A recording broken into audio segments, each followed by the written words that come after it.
I drove 800 miles to get to my daughter Clara's wedding. I knocked on her door at 6 o'clock in the morning, my suitcases in hand and my heart full of emotion. When she opened the door, her first reaction wasn't an embrace.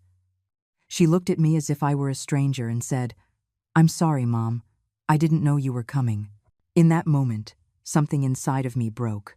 71 years lived, 800 miles driven, and my own daughter was acting as if my presence were an inconvenience.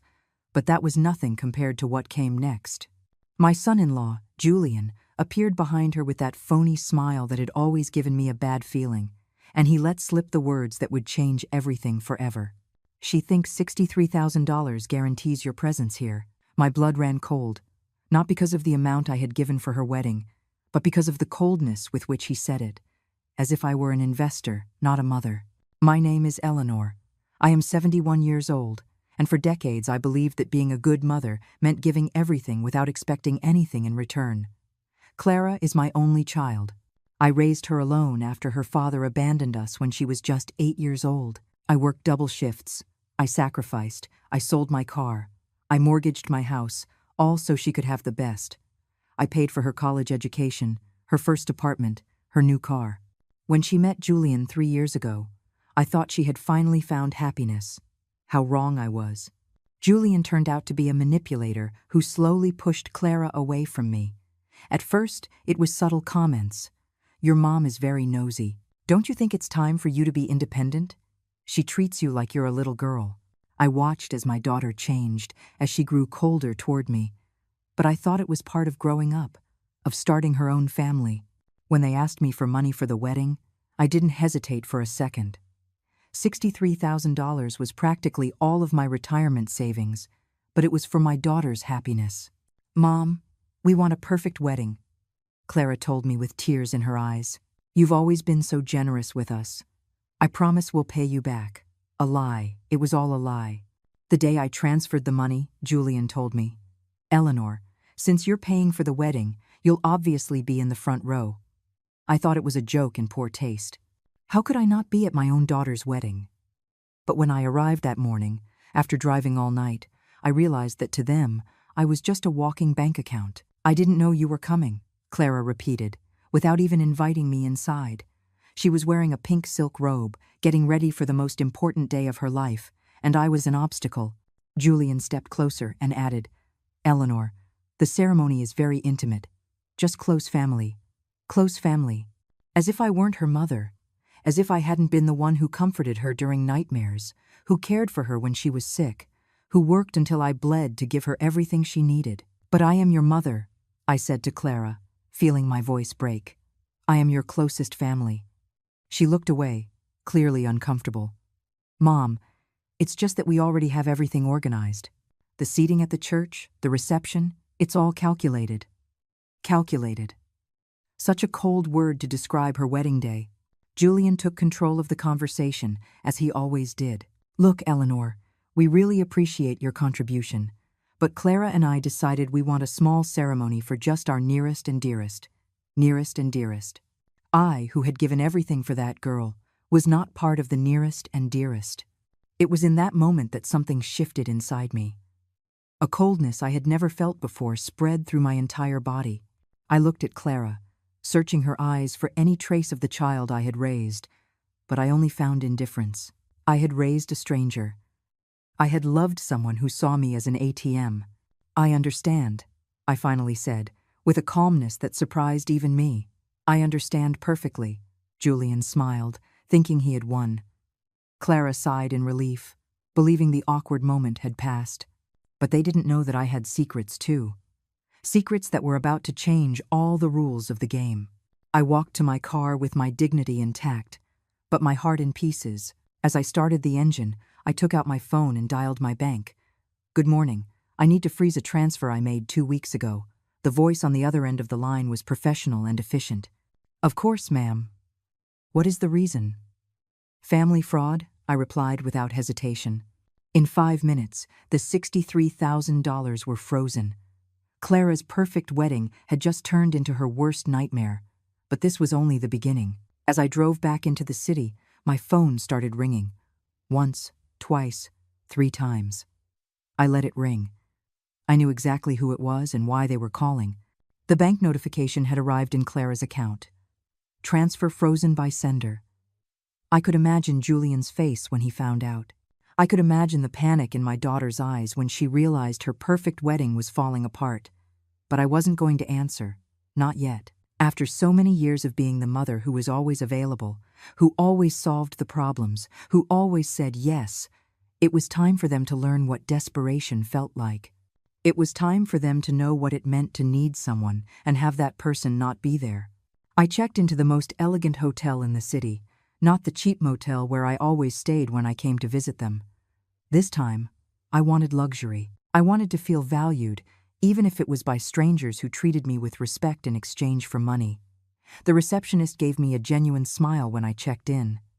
"Welcome, Mrs. Eleanor. We hope you enjoy your stay." How different it was to be treated like a distinguished guest instead of a nuisance. In my room, a suite with a view of the lake, I poured myself a glass of wine and sat down to wait. I didn't have to wait long. My phone exploded with calls. First call, Clara. Second call, Julian. Third call, Clara again. Fourth call, an unknown number, probably Julian from another phone. Fifth, sixth, seventh call. I let them all go to voicemail. Finally, I decided to listen to the messages. Clara's voice sounded desperate. "Mom, please, I need to talk to you. There was an error with the bank. Call me, please." An error. How convenient to call it an error now that she needed my money. The second message was from Julian, and his tone was completely different. "Eleanor, I don't know what little game you're playing, but this is serious. We have vendors to pay, a hall reserved, guests coming from out of state. Fix this immediately." A little game. That word made me laugh. Because if this was a game, I had just changed the rules, and they didn't know I held all the winning cards. But what really shocked me was the third message, also from Julian. "Listen to me, you old woman. I don't know what's wrong with you, but if you don't fix this in the next 2 hours, you're going to regret it. Clara is crying because of you." Is that what you want? To make your own daughter suffer? Old woman. He had called me an old woman and then had the gall to blame me for Clara's suffering. That was the last straw. I picked up my phone and dialed my lawyer's number. "Stephen, it's Eleanor. I need to see you first thing tomorrow morning. It's urgent." Stephen had been my lawyer for years, ever since the divorce. He knew my entire financial situation.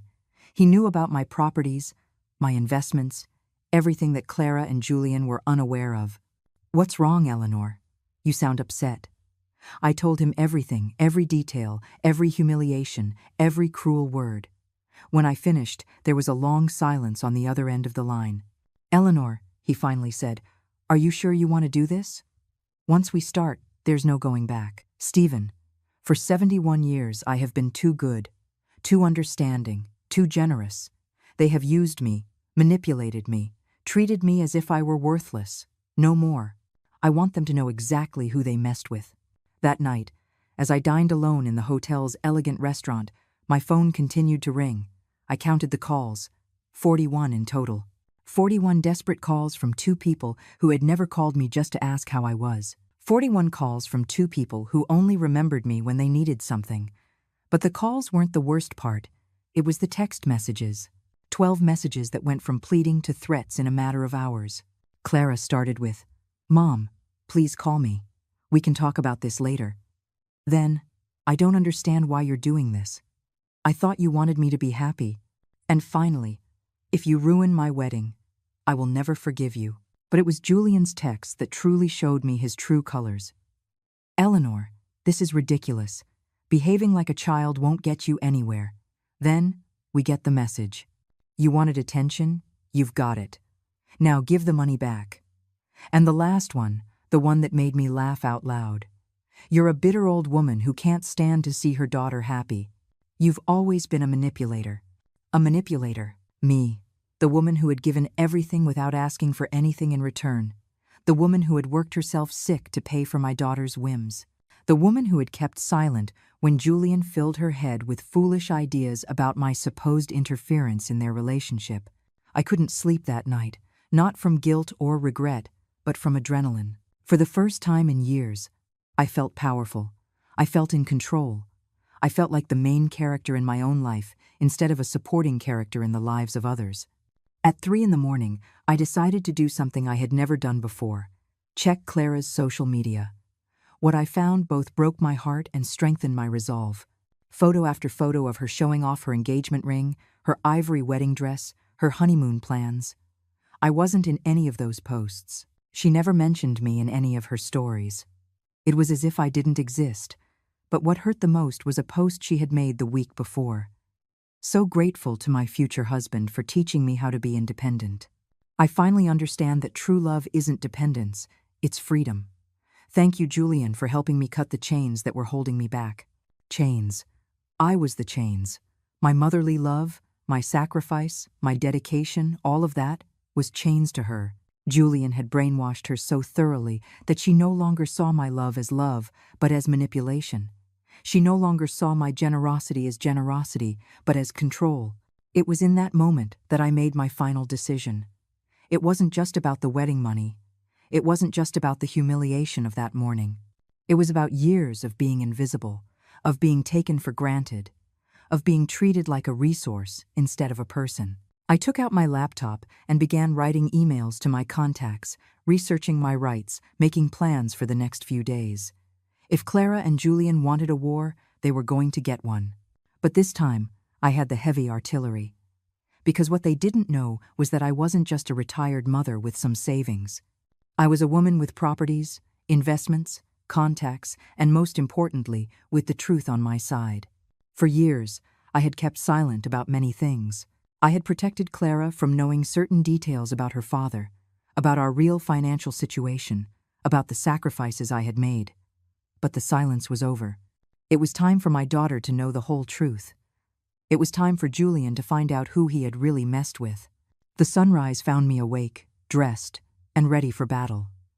41 missed calls glowed on my phone's screen. 12 threatening messages waited to be answered. But I was no longer the Eleanor of yesterday. I was no longer the mother desperate to please her daughter. I was a woman who had decided to reclaim her power. And this was just the beginning. At 7 in the morning, my phone rang again. This time, I answered. It was Clara, and her voice sounded broken. "Mom, please, we need to talk. Come to the house." Her tone had completely changed. It was no longer the coldness of yesterday, but pure desperation. "Good morning, Clara," I replied with a calm that surprised even me. "How did you sleep?" "Mom, don't play games with me. You know exactly why I'm calling. The bank says you froze the money. Why would you do something like that?" Her voice broke at the end of the sentence. For a moment, I almost felt pity. Almost. But then I remembered her words from yesterday. "I didn't know you were coming." I remembered Julian's contemptuous face. I remembered how they had treated me like a stranger after I drove 800 miles to be there on the most important day of her life. "Clara, I think it's time we had a conversation we should have had a long time ago," I said. "But it's not going to be at your house. If you want to talk to me, we'll meet in the lobby of the Lakeshore Grand Hotel at 10 o'clock, and you come alone." "Alone? Why alone? Julian is my husband. He has a right to be present in our family conversations." There it was again, Julian controlling even the conversations between a mother and daughter. "Clara, Julian is not your husband yet. And if you want me to unfreeze that money, you either come alone or you don't come at all. You decide." There was a long silence. I could imagine her consulting with Julian, asking for permission to speak with her own mother. Finally, she sighed. "Fine, I'll be there at 10. She hung up without saying goodbye. How far my little girl had strayed from the loving daughter who used to say, "I love you, Mom," before hanging up the phone. But I had more important things to do before that meeting. I called Stephen. "Good morning. Can we move up our appointment? I need to see you before 10. "Of course, Eleanor. How serious is this?" "Stephen, we're going to change my will. Completely." An hour later, I was in Stephen's office, signing documents that Clara could never have imagined existed. "Are you absolutely sure about this, Eleanor?" He asked me for the third time. "This is a very drastic decision." I looked him straight in the eye. "Stephen, for years, I have been a mother. I have put my daughter's needs before my own. I have sacrificed my happiness, my comfort, my dreams for her. And yesterday, I discovered that to her, I am just a bank account. I am more sure of this than anything else in my life. The documents were ready. Stephen explained every detail, every consequence. Once you make this public, Clara is going to know exactly what she's losing. Are you prepared for that conversation? I smiled for the first time in 24 hours.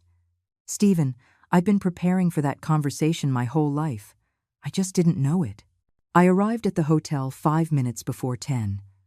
Clara was already there, sitting in a lobby armchair with her eyes red from crying.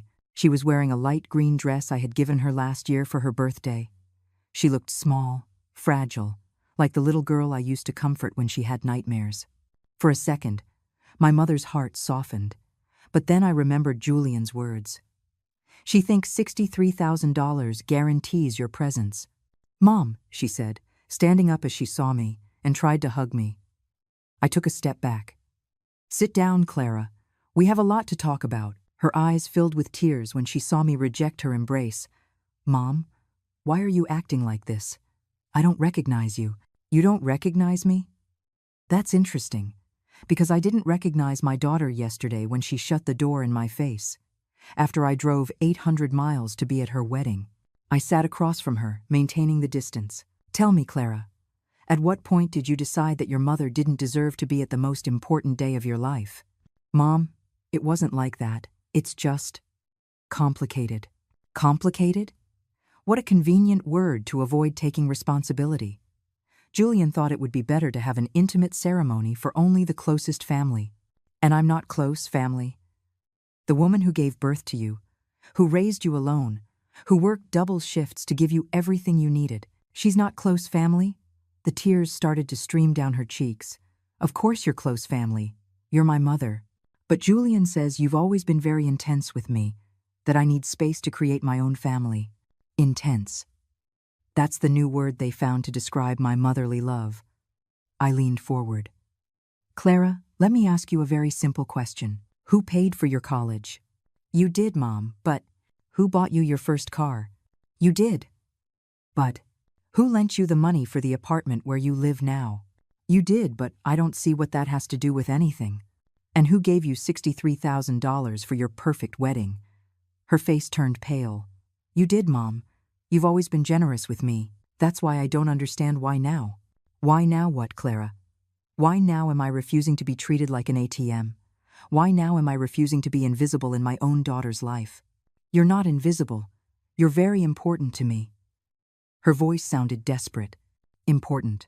Clara, yesterday, your fiancé told me that you two believed $63,000 guaranteed my presence at the wedding, as if I were a guest who had bought a ticket, as if my place in your life depended on how much money I gave you.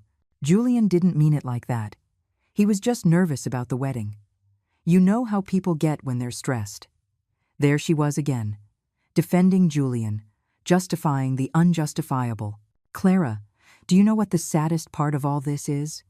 You can't even see when someone is manipulating you anymore.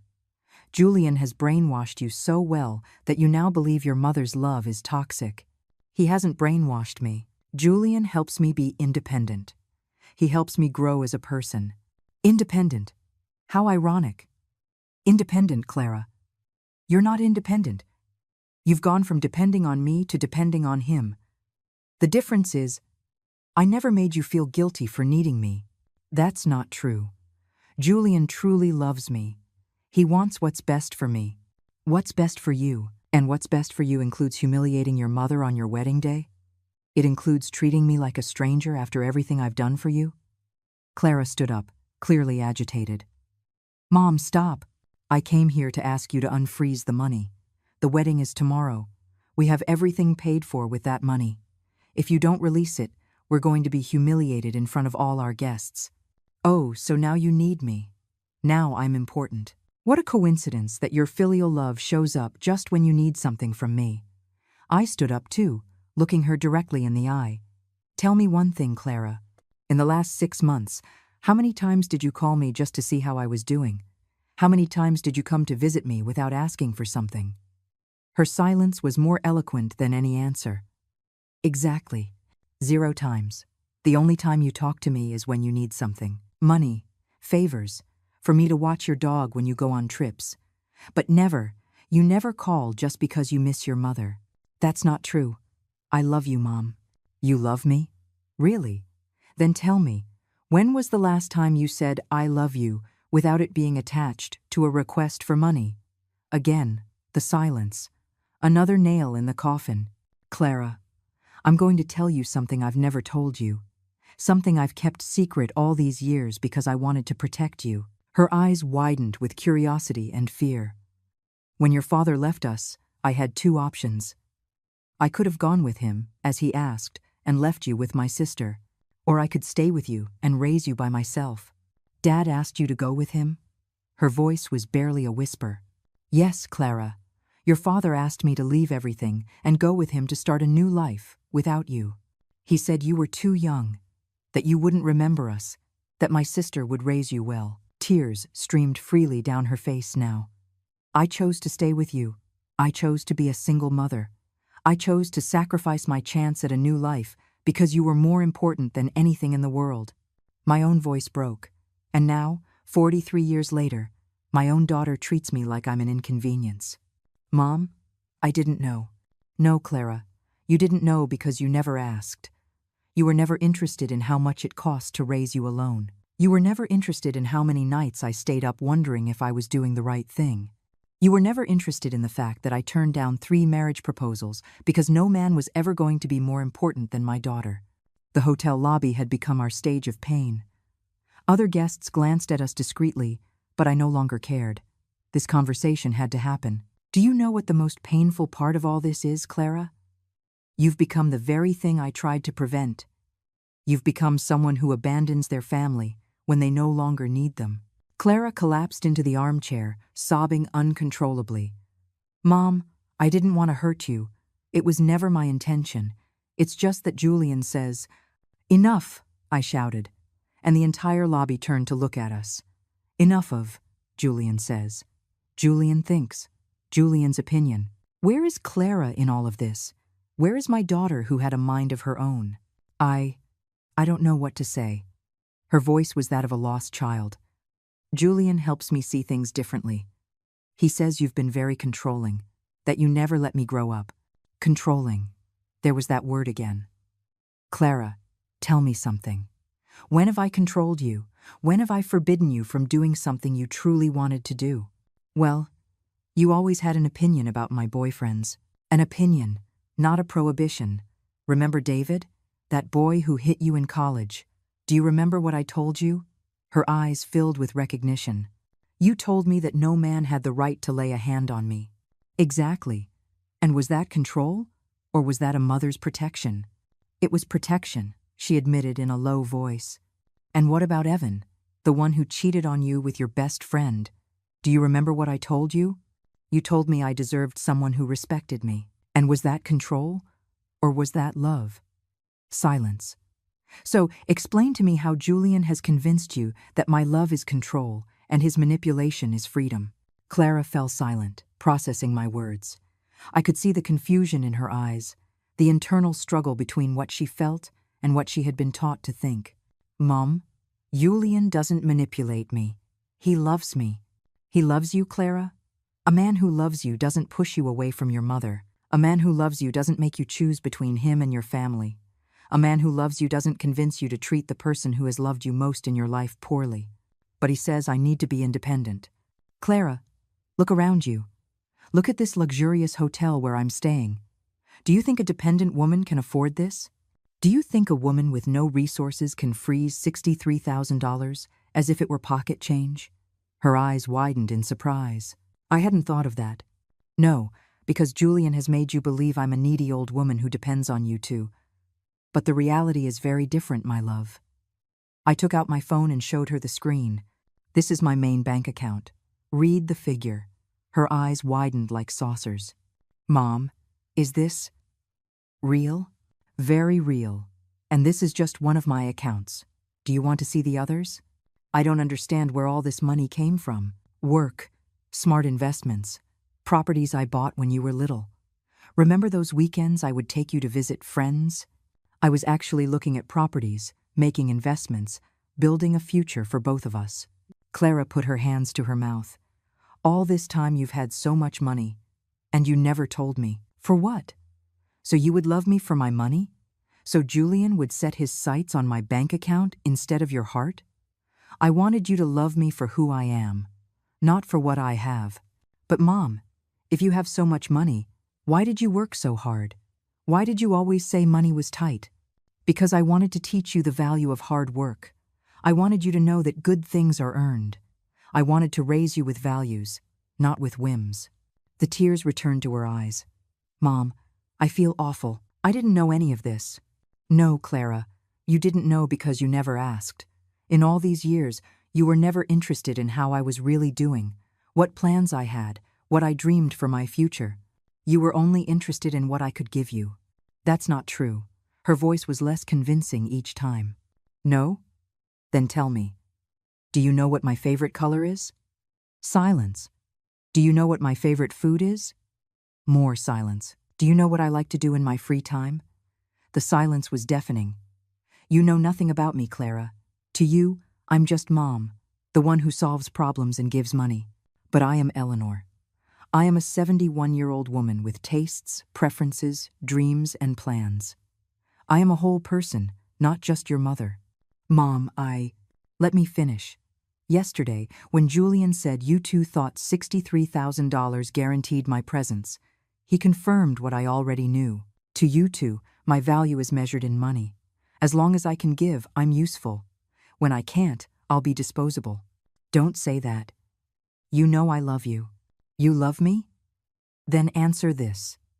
Why, on your entire social media page, in all your wedding photos, in all your posts about your happiness, do I never appear? Why do you never mention me? Why is it as if I don't exist in your life? Clara hung her head in defeat. Julian says that posting too much about family is in poor taste. And what do you say? What do you think? Or do you not think for yourself anymore? My voice hardened. Clara, when was the last time you made a decision without consulting Julian? He's my partner. It's normal to consult him on things. Normal? Is it normal for your partner to decide if you can mention your own mother on social media? Is it normal for your partner to have an opinion on whether your mother can come to your wedding? He just wants to protect me. Protect you from what? From your own mother? I leaned forward, staring at her intently. Clara, I'm going to tell you something I hope you understand. Julian doesn't protect you from me. He isolates you from me. And there is a huge difference. I don't understand the difference. Protection gives you tools to face the world. Isolation takes away your tools so that you depend on the person isolating you. Julian doesn't want you to be strong. He wants you to be dependent on him. But he makes me feel special. Special or needed? Clara, have you ever wondered why Julian never had a problem with me paying your expenses, but he does have a problem with me maintaining a close relationship with you? Clara frowned, thinking, I hadn't looked at it that way. Of course not, because he's very clever. He lets you receive my money, but not my love. He lets you benefit from my generosity, but not from my wisdom. He makes you my heir, but not my daughter. Mom, you're confusing me. No, Clara. I'm clarifying things for you. For the first time in years, I'm telling you the unfiltered truth. I leaned back in the armchair, emotionally exhausted. Now tell me, what's more important to you? The money for your wedding or the relationship with your mother? Both. Why do I have to choose? Because yesterday, you two already chose. You chose the money when you closed the door on me. You chose the money when you treated me like a vendor instead of a mother. You chose the money when you humiliated me in front of my son-in-law. We didn't choose the money. Her voice sounded less certain. No? Then explain to me why Julian mentioned the $63,000 within the first 5 minutes of the conversation. Explain to me why his first concern wasn't apologizing for treating me poorly, but ensuring the money was still available. Clara fell silent, processing. I could see in her eyes that the pieces of the puzzle were starting to fit together. Mom, what do you want me to do? I want you to think for yourself, without Julian's influence. I want you to remember who you were before you met him. Were you more dependent on me, or were you more authentic? Silence. Clara, before Julian, when was the last time you spoke rudely to me? When was the last time you disrespected me? Another revealing silence. Never, she finally admitted. Never, because I taught you to respect your mother. I taught you that family is sacred. I taught you values that Julian is destroying one by one. I stood up, tired of the conversation. Clara, I'm going to give you 24 hours to decide what's more important to you.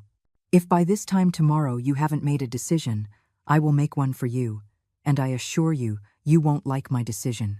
What decision, Mom? What are you going to do? That depends on you. But remember something. I have lived 71 years without Julian. I can perfectly well live another 20 without him. The question is, can you live without your mother? I walked away, leaving her there, sobbing in the hotel lobby. But this time, her tears didn't stop me. This time, my pain was stronger than my maternal instinct to comfort her. Because it was time for Clara to learn that actions have consequences and that a mother's love, though infinite, is not unconditional when it comes to respect and dignity. That afternoon, I dedicated myself to doing something I hadn't done in years, taking care of myself. I went to the hotel spa, got a massage, a manicure, a pedicure. I got my hair cut at the fanciest salon in the city. I bought new clothes that made me feel powerful and elegant. Because I had made a decision. I was no longer going to dress like the long-suffering mother everyone expected. I was going to dress like the successful woman I truly was. As I was trying on an elegant red dress in the most expensive boutique on Michigan Avenue, my phone rang. It was Julian. This time, I decided to answer. Hello. My voice was cold, distant. Eleanor, we need to talk. His tone was no longer arrogant like yesterday. There was a note of nervousness that I enjoyed hearing. Speak, I said as I admired myself in the mirror. The red dress fit me perfectly. Look, I think there was a misunderstanding yesterday. Clara is very upset, and so am I. The wedding is tomorrow, and we need to sort this out. A misunderstanding. What a convenient word. There was no misunderstanding, Julian. You two were very clear yesterday. I was not welcome at my own daughter's wedding. The message was received loud and clear. That's not what we meant. We were stressed. You know how weddings are. Julian, let me ask you something. In these 3 years, have you ever treated me like your girlfriend's mother? Or have you always seen me as an obstacle? There was a long silence. I don't know what you're talking about, Eleanor. I've always respected you. I laughed, a genuine laugh that surprised even the saleswoman. Respected me? Calling me an old woman is respect? Saying I'm a manipulator is respect? Convincing my daughter that my love is toxic is respect? I never said those things. Julian, do you think I'm stupid? I'm 71 years old. I'm not a naive teenager. I know exactly what you've been doing. You've been poisoning my daughter against me since the day you met her. That's a lie. I love Clara. Do you love her? Or do you love what she can give you? Because a man who loves a woman doesn't push her away from her family. A man who loves a woman helps her be a better daughter, not a worse one. Clara is an adult who can make her own decisions. Her own decisions? Julian, Clara hasn't made a decision of her own since she met you.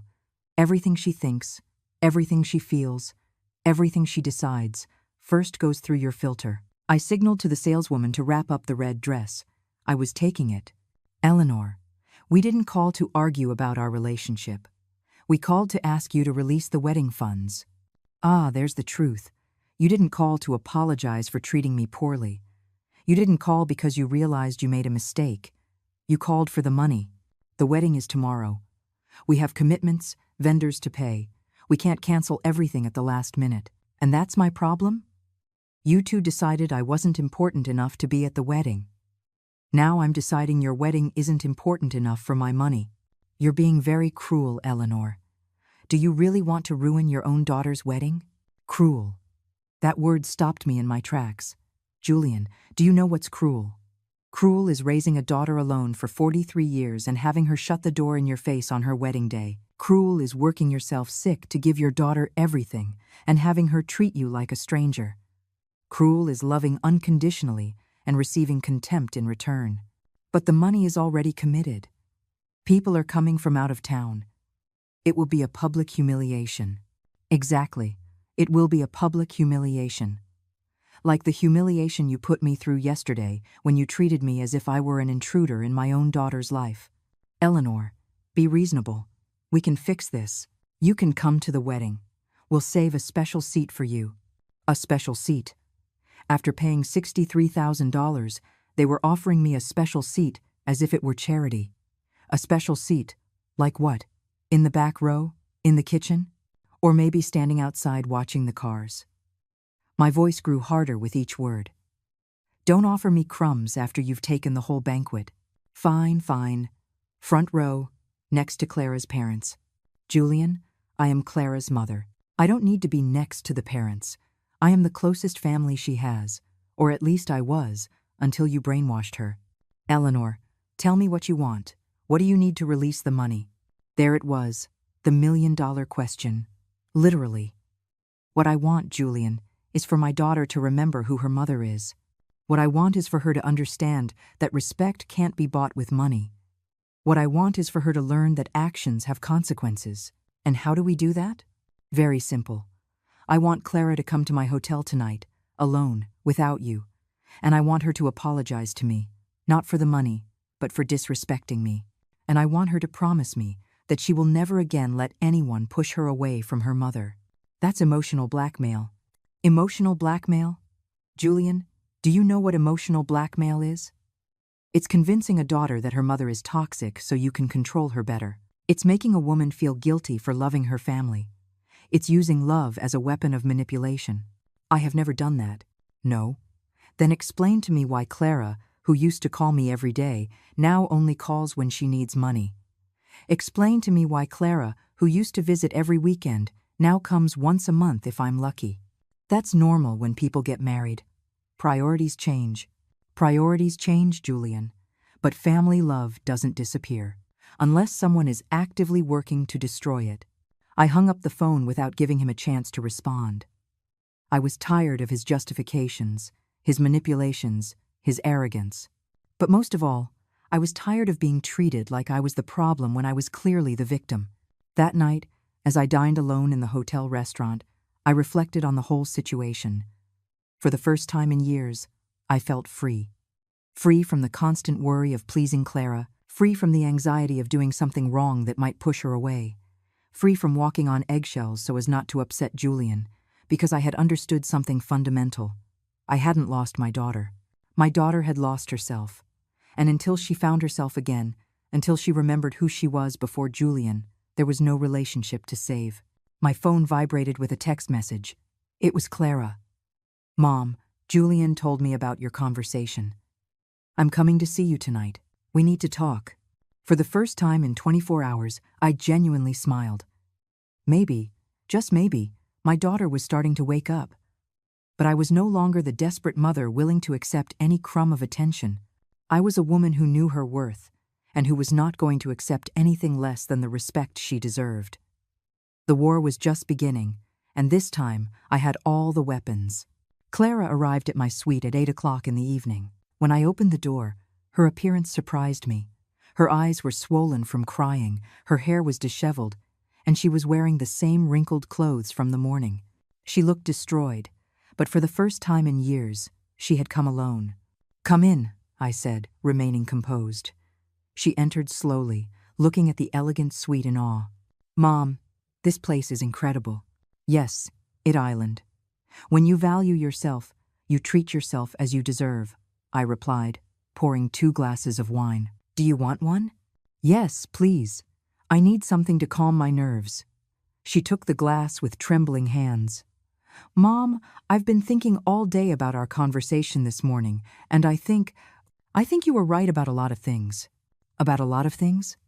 No, Clara. I was right about everything. My voice was firm, but not cruel. The question is whether you're ready to admit it. She sat on the sofa, burying her head in her hands. I don't know what's wrong with me, Mom. It's like I've lost the connection to myself. You didn't lose it, my love. It was taken from you. I sat across from her, studying her face. Tell me something, Clara. When was the last time you made an important decision without consulting Julian? She looked up, confused. I don't understand the question. It's very simple. When was the last time you said, "This is what I want," regardless of his opinion? Clara thought for a long time. I don't remember.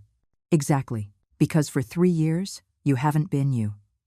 You've been the version of you that Julian needs you to be. But he loves me. He tells me I'm perfect for him. Clara, have you ever wondered why you're perfect for him? Is it because he truly knows and accepts you for who you are? Or is it because you've molded your personality to fit what he wants? The tears started to run down her cheeks again. Mom, I'm so confused. Julian says he's helping me grow, but you say he's controlling me. I don't know who to believe. Don't believe anyone, Clara. Believe yourself. Listen to your heart, not to outside voices. But how do I do that? I don't even know what my own voice is anymore. Let's start with something simple. Tell me, did you really want such a big, expensive wedding? Clara frowned. Actually, I always dreamed of something more intimate. A small ceremony on the beach with close family. And why wasn't it like that? Because Julian says a wedding is the most important event in a woman's life, that we have to celebrate it in a big way so everyone can see how happy we are. Everyone who, Clara? Who cares so much about being impressed? His friends, his work colleagues, his family. She stopped talking suddenly, as if she had just realized something. Mom, I just realized I didn't mention my friends or my family. Exactly. This wedding isn't for you, Clara. It's for him. But I agreed. I said yes. Of course you said yes. Julian is very clever. He didn't force you directly. He convinced you it was your idea. I stood up and walked to the window. Clara, do you remember what you were like before you met him? You were more spontaneous, more joyful, more yourself. Yes. Her voice was barely a whisper. Mom, is it normal for my fiancé to constantly criticize me, to tell me how to dress, how to talk, who to associate with? My heart sped up. She was finally starting to see reality. No, my love, that's not normal. That's control. But he says he does it because he loves me, because he wants me to be the best version of myself. Clara, the best version of yourself is the authentic version, not the version he wants to mold. I turned to look at her directly. A man who truly loves you, accepts you as you are, and helps you shine by being yourself. He doesn't change you to fit his idea of perfection. Mom, I'm scared. Of what? That you're right. That I've made a terrible mistake. That tomorrow I'm going to marry someone who doesn't really know me. And what scares you most about that? That it's too late to change my mind. She stood up abruptly, pacing the room. Mom, everything is paid for. The guests have already arrived. Julian's family came from another state. If I cancel now, it's going to be a horrible scandal. Clara, would you prefer a one-day scandal or a lifetime of unhappiness? My question stopped her in her tracks. A marriage isn't an event, my love. It's a whole life. And if you have doubts now, imagine yourself in 10 years. But Julian will be furious. He'll say I'm crazy, that I'm irresponsible. And does that matter more to you than your own happiness? No. But there are no buts, Clara. Either your happiness is more important than his anger, or it isn't. It can't be both. Clara sank back onto the sofa. Mom, if I cancel the wedding, I'll lose Julian.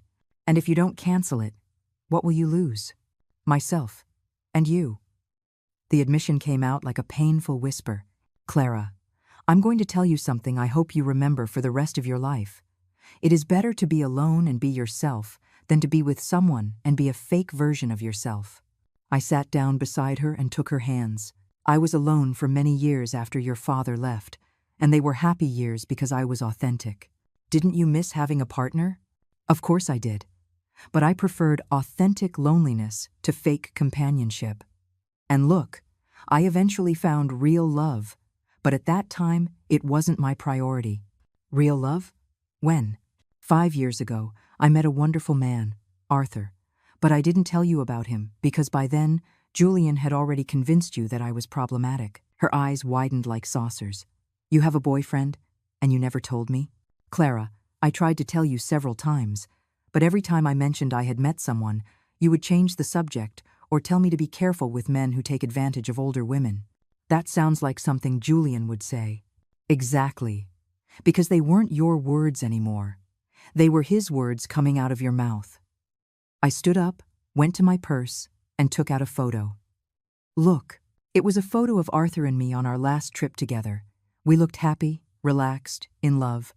Mom, he looks like he really loves you. He adores me, and I adore him. But I have never allowed him to change me or to push me away from you. Because when love is real, it doesn't destroy existing relationships, it enriches them. Does he want to meet me? He's dying to meet you. But he respects that I set the time and the manner. He has never pressured me to choose between him and my daughter. The comparison was obvious and painful. Mom, it hurts so much to realize all of this. I know, my love. But the pain of the truth is temporary. The pain of living a lie is for a lifetime. I sat beside her again. Clara, regardless of what you decide about the wedding, I need you to understand something. You are my daughter, and you will always be my daughter. But I will not allow myself to be disrespected. What does that mean? It means that if you choose to stay with Julian, and he continues to poison you against me, I will protect my own peace of mind. I will not continue to be the ATM for your relationship or the villain in your love story. Mom, I don't want to lose you. Then don't lose me. But don't expect me to settle for the crumbs of love that Julian allows you to give me. My voice hardened slightly. I deserve a daughter who defends me, who values me, who includes me in her life out of love, not obligation. Clara burst into tears. Mom, I've been horrible to you. I didn't realize what was happening. My love, realizing is the first step. Now the question is, what are you going to do with this new information? Clara cried in my arms for 20 minutes. They were not tears of manipulation or self-pity. They were tears of recognition, of genuine pain for having lost herself. When she finally calmed down, she looked at me with the clearest eyes I had seen in years. Mom, I'm going to cancel the wedding. Her words surprised me, though it was what I had hoped to hear. Are you sure? It's a very big decision. I'm sure. I can't marry someone who has pushed me away from the most important person in my life. I can't marry someone who makes me doubt my own mother. Clara, only cancel the wedding if you truly don't want to marry him. Don't cancel it for me. It's not for you, Mom. It's for me. I've realized I've been living the life he wants, not the life I want. She stood up from the sofa with determination. I'm going home right now, and I'm going to tell him I'm not getting married tomorrow. Do you want me to come with you?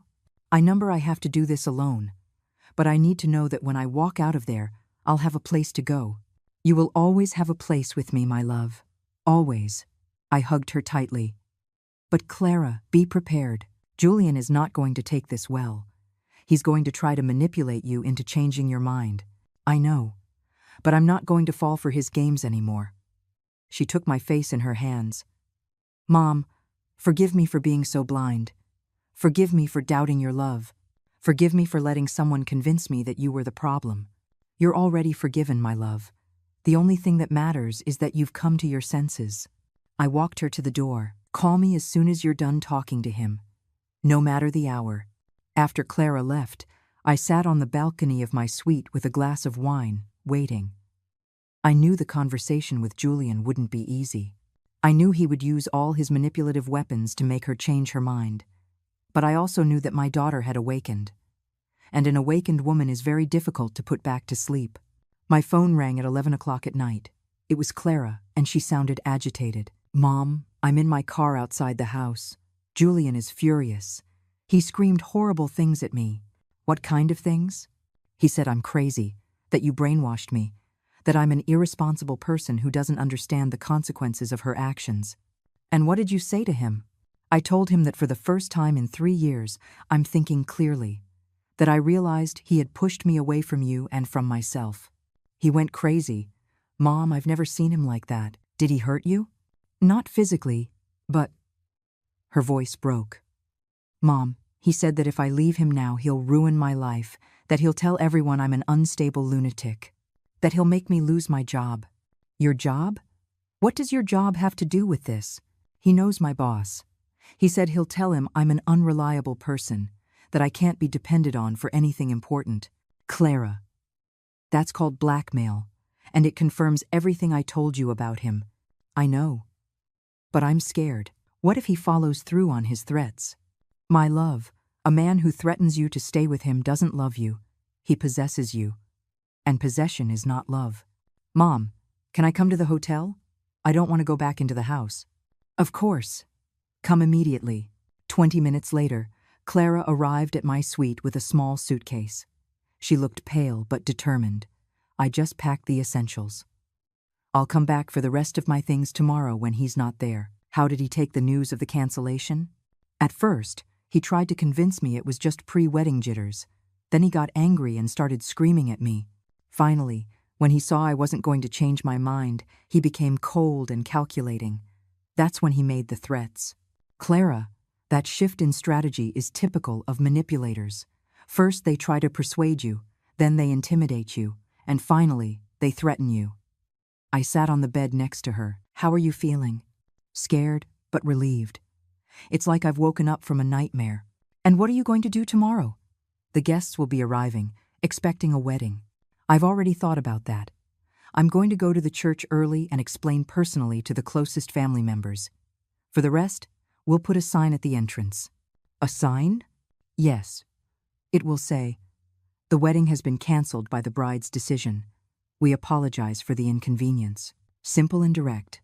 I was surprised by her resolve. And Julian? Julian can do whatever he wants. He can make up whatever stories he can think of. The people who truly know me will know I'm not crazy. Clara, I am so proud of you. I know this isn't easy. No, it's not easy. But Mom, for the first time in years, I feel like myself. And do you know the best part of all this? What's that? That I don't have to ask anyone for permission to be who I am. That night, Clara slept in the second bedroom of my suite.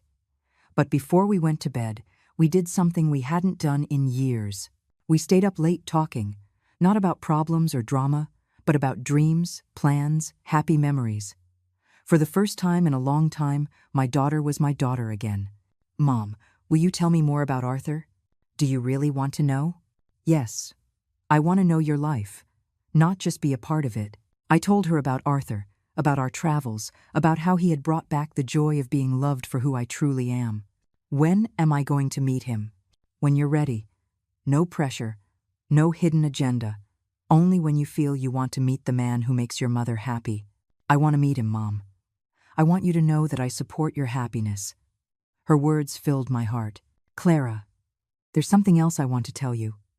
Something about your financial future. What do you mean? Tomorrow, we're going to see Stephen. I'm going to change my will again. Everything I have will be yours, but with conditions. What conditions? That you never allow anyone to manipulate you using my money. That you use that inheritance to be independent, not to buy love. And that if you ever have children, you teach them the value of family respect. Mom, I don't need your money to love you. I know, my love, but I want you to have it so you never have to depend on anyone. So you never have to endure mistreatment out of financial necessity. That happened to you, with my father. Yes. That's why it's so important to me that you are financially independent. When we finally went to sleep, for the first time in years, I lay down without the constant anxiety about my relationship with Clara. I had gotten my daughter back, not just physically, but emotionally. I had won the most important war of my life, the war for my daughter's soul. But I knew Julian wouldn't stand by idly. A man like him doesn't accept defeat easily. Tomorrow would be a difficult day, but I wouldn't have to face it alone. My daughter was on my side again. The day that should have been the wedding dawned gray and rainy. Clara woke up early, more determined than ever. Mom, I want to go to the church before Julian gets there. I need to speak with Father Alexander and the relatives who have already arrived. Do you want me to come with you? No. I have to do this alone, too. But I need to ask you for a favor. Anything you need. Can you unfreeze the money? Not for the wedding, but to pay back the vendors who are not at fault. It would be unfair for them to lose their money because of my decisions. I felt so proud in that moment. My daughter had regained not only her authenticity, but also her sense of justice. Of course. As soon as the bank opens, I'll make the transfer. Thank you, Mom.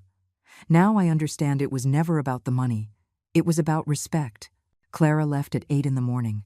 I stayed at the hotel, waiting for news and preparing for what I knew was coming. Julian's revenge. I didn't have to wait long. At 10 in the morning, my phone began to ring with unknown numbers. First call, Eleanor? This is Letitia, Julian's sister. What have you done to Clara? She's acting like a crazy person. Second call, this is Beatrice, Julian's mother. We demand an explanation. You have ruined my son's life. Third call, Eleanor. This is David, the best man. This is a scandal. How could you let Clara do this? I answered every call with the same response. Julian knows exactly why Clara made this decision.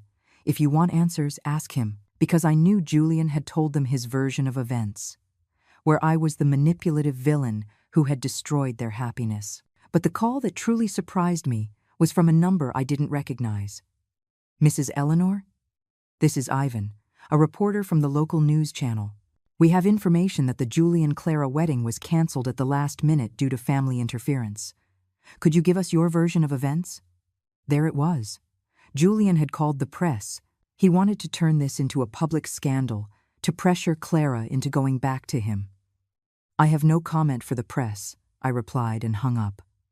But I knew this was only the beginning. Clara returned to the hotel at noon, exhausted but at peace. How did it go? Better than I expected. Father Alexander was very understanding. He said he'd rather have a canceled wedding than an unhappy marriage.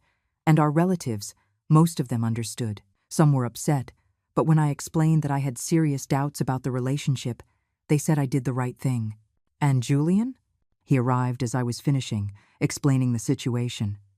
He made a terrible scene, screaming that you had brainwashed me, that I was hysterical, that he had invested 3 years of his life in me.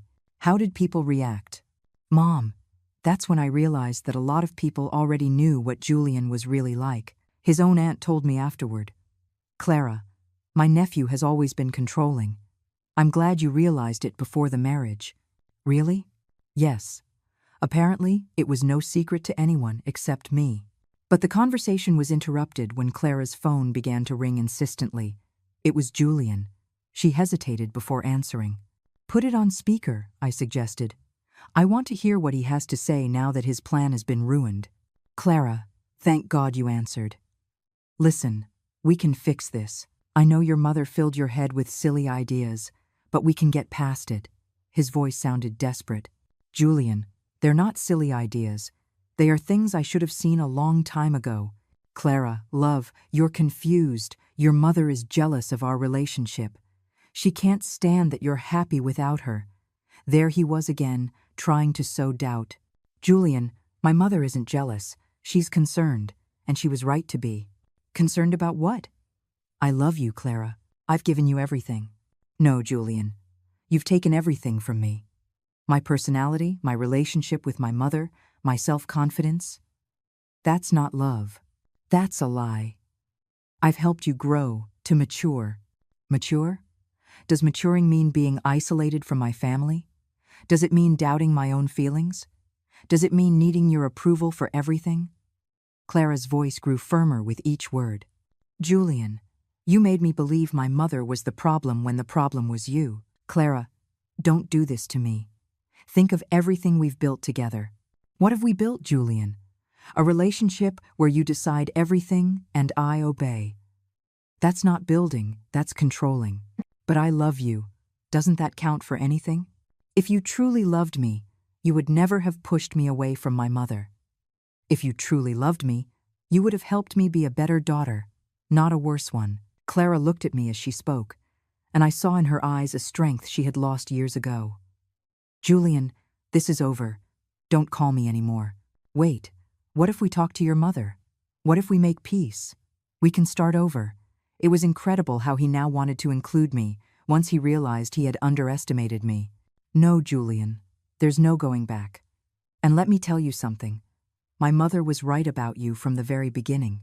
It's a shame I was too blind to see it. Clara, if you leave me, you'll regret it. No one will ever love you like I do. I hope you're right. I hope no one ever loves me like you do, because your love was killing me from the inside. And she hung up. Immediately, her phone began to ring again, and again and again. Block him, I said. You've had the conversation you needed to have. Now he will try to exhaust you with calls until you answer. Clara blocked Julian's number and sighed in relief. But I knew this wasn't over. I knew men like Julian. They don't accept defeat. They seek revenge. And sure enough, an hour later, his next strategy began. Social media. Clara received screenshots from her friends. Julian had posted on Facebook. After 3 years together, my fiancé decided to cancel our wedding on the day itself because her mother convinced her I was a bad person. It's sad to see how family manipulation can destroy true love. Mom, he's trying to make me look like a manipulated lunatic. I know, my love. It was predictable.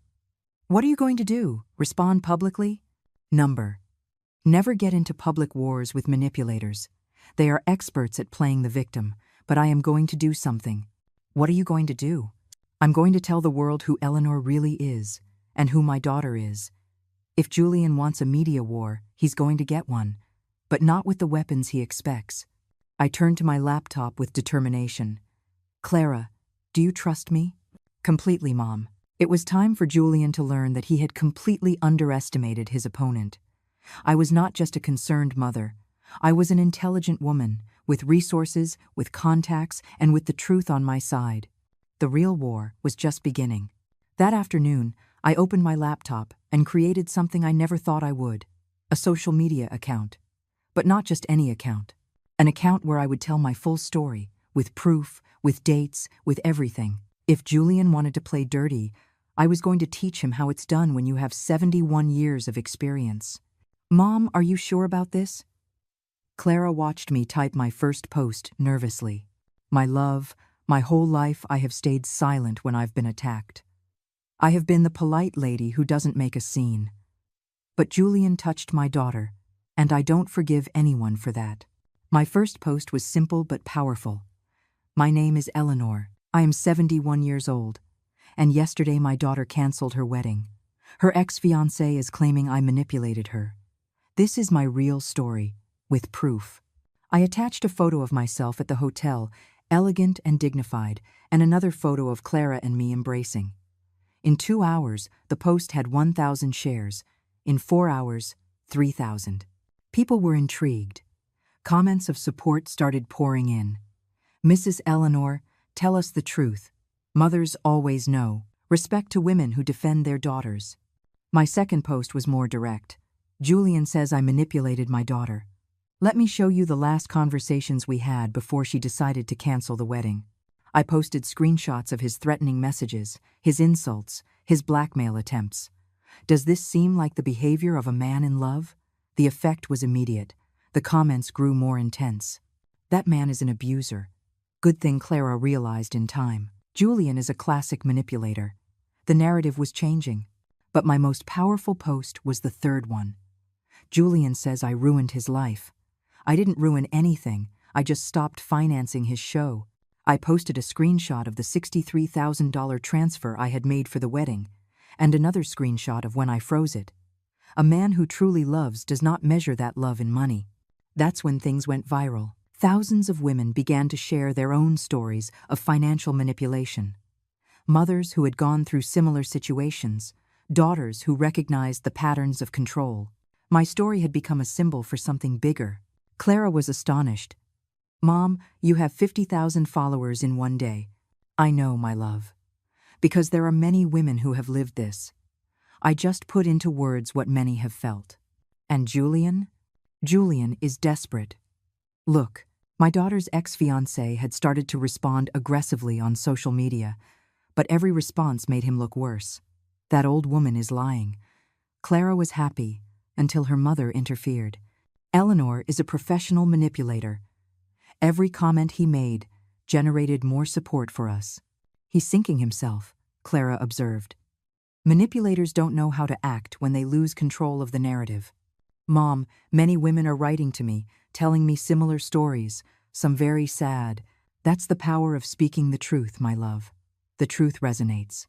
But the final blow came when we least expected it. One of Julian's ex-girlfriends, motivated by my story, decided to speak publicly. Her name was Letitia, and she had dated him for 2 years before he met Clara. Her testimony was devastating. Julian did the exact same thing to me. He pushed me away from my family, controlled my money, made me believe my mother was toxic. When I finally realized it and left him, he also tried to ruin my reputation. Seeing Clara go through the same thing breaks my heart, but I'm so glad she had a mother like Eleanor to defend her. After that testimony, 3 more women came forward, all with nearly identical stories. Julian had a pattern. Clara hadn't been his first victim, but thanks to me, she had been his last. Mom, I feel horrible for all those women. Don't feel horrible, my love. Feel grateful that you realized in time. And feel proud that your story will help other women recognize the signs. A week later, Clara and I were at my house, packing up her things from the apartment she had shared with Julian. He had disappeared from social media after the scandal. He had lost his job when his boss saw all the material that had gone viral. His reputation was ruined. Do you feel bad for him? I asked Clara as I folded her clothes. I feel bad for the person I was when I was with him, but not for him. Number. And how do you feel now? Free. For the first time in 3 years, I feel completely free. That afternoon, as we were having coffee in my garden, Clara asked me a question that surprised me. Mom, when am I going to meet Arthur? Are you sure you want to meet him? More than sure.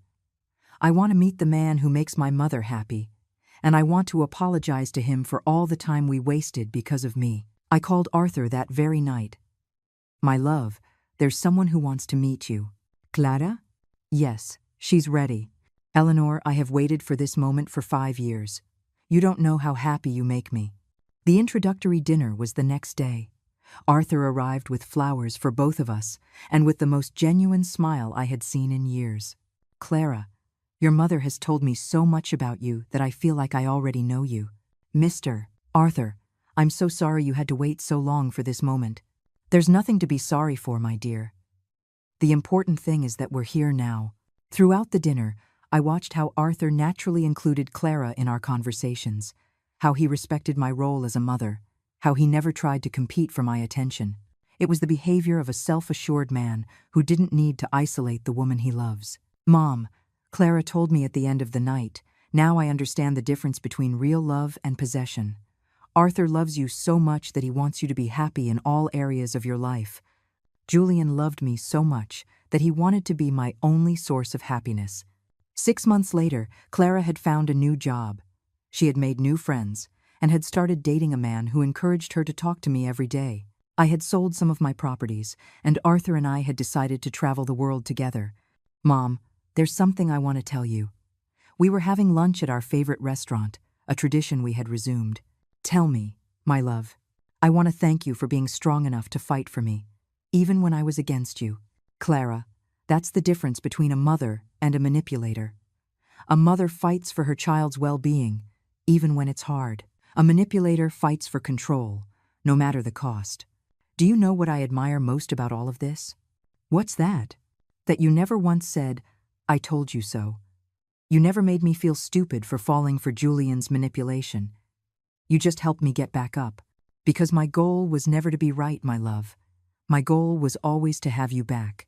That night, as I was having dinner with Arthur in our apartment, he told me something I will never forget. Eleanor, what you did for Clara was extraordinary.